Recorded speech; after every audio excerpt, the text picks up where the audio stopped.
Белата пена целосно ја исполни површината на Лепенец пред влевањето во Вардар. Откако се известили надлежните, представници на Скопски водовод со инструменти за земање на примероци издвоија дел од пената за да ја испитат. Работините кои се спуштале до коритото не почувствувале никаков мирис во близина на пената. Примероците треба да утврдат од што е пената, а истовремено и градската и државната инспекција за животна средина ги проверуваат објектите за производство кои се во близина на текот на Лепенец. Скопскиот градоначелник Орсе Ѓорѓиевски вели дека во потрагата по загадувачот се вклучени и дронови, додека од министерот за животна средина барал казни за загадувањето, кога ќе се утврди кој е одговорен.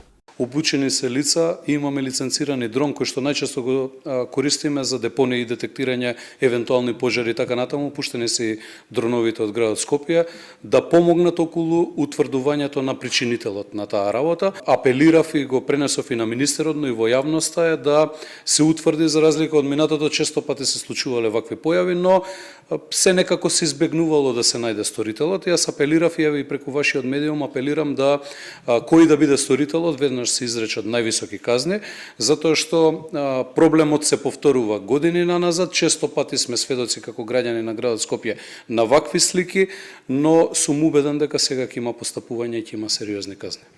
По текот на Вардар, пената полека се раствораше во речната вода и количината на пената се намалуваше. Но на вливот на Лепенец, густата бела пена течеше речиси 2 часа и овозможи инспекторите да земат примероци. Државниот инспекторат за животна средина е вклучен во постапката.